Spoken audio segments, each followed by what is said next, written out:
Ashton at TV, joined by manager Steve Cunningham after the 3-3 draw at Craig Park against Morpeth. Steve, we've just said it absolutely dominated the first half and then you seem to drop off in the second.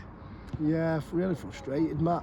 I've had a bit of a go at him in there and we've just had a bit of a rant, and we've not had one for a while, so it was due. But no, frustrating, mate, because first half I thought we played some excellent stuff. I thought the goals that we scored were brilliant as well, the teamwork and the little given goals, and this surface suits us when we can play like that.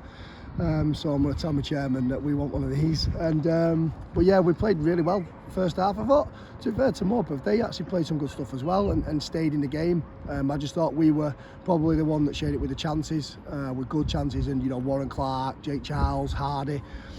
We've had numerous chances to put the game to bed, maybe 4-5-1 at half time, and then typical Ashton United at the moment. We'll play well for large part. Second half, we were poor second half. We really were, which is disappointing because we've played ever so well first half.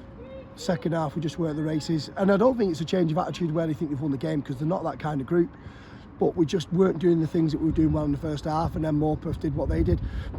Morpeth are the world's strangest football team. They're either really, really good or they can be really poor in moments, and they'll concede goals, but then all of a sudden you'll watch them second half and they were outstanding. They just put it on you all the time and they find a way to win, and that's what I like about Craig's team here. How many times they've scored late on, and I told our team at half time, go back to when we were winning 4-0 at home and they scored 3 and could have got a draw or a win out of the game. So this wasn't done, and we just dropped right off second half, and it's really disappointing that we've given a 3-1 lead away from home when we're talking about challenging for playoffs, and we concede the goals that we're conceding and it finishes 3-3. So yeah, any normal day you'd probably say it's a good point away at Morpeth, but it feels like a loss in there at the minute. You mentioned that the first half, the work rate off the ball, the real press from the front. Jim Sins, Warren Clark, James Hardy and Jake Charles really pressing from the front, and it really set the tone for the game right from early on. And that's where 2 of the 3 goals in the first half came from. Yeah, we made a slight change today, because normally your Jason Gilchrist, your Marcus Gasani, your Al Burns, they've played a lot of football, and some of them are coming back from injuries, and some just we made a slight tactical change. And I went with Jim, who's been quite patient to try and get some minutes on loan with us. I was impressed with what he did in the first half against Hyde, and it set the tone there, and we wanted to come in and put them on the back foot really. The front 3, I thought Jake Charles, Warren Clark and Jim were excellent first half. They really set the tone for the game and allowed us to have a foothold. And also, I thought James Hardy was outstanding. When he's in that first half zone, wow, there's no better player in the league. And we had a lot of joy with that, backed up by the work rate of Mitch and Brad Abbott. But unfortunately, second half we didn't go on press, and that's not due to the front 3, because they were tired and we made changes, and unfortunately we just didn't do the ugly side of the game today, and we've just been having a talk in there. We need to start doing that, Matt, because we can't keep giving goals away that we're giving away. It's criminal at the minute.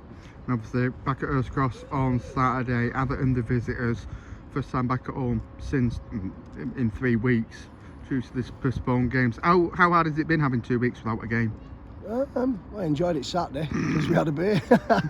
No, it's been, sometimes you need a little respite as well, to be honest with you, because you're on top of each other a lot, and sometimes, we've had that many injuries, and no one can go to any of my interviews and say I've blamed any loss or result on any injuries, and yet when you think we've had no Alburn, no Keelan Adams, no Nathan Lowe, and no Sam Bird today, no Luke Burkett. We've had big players all missing, but I never mentioned them. But that 2-week gap probably has just allowed us to get a lot of them back to. And sometimes you're a bit nervous about playing a game after having such a long break off and then going out as a team bonding session. But we went 3-1 in the first half, so that actually worked for us. So I might start going out a lot more instead of training. But no, it was good having a break. We've got lads coming back.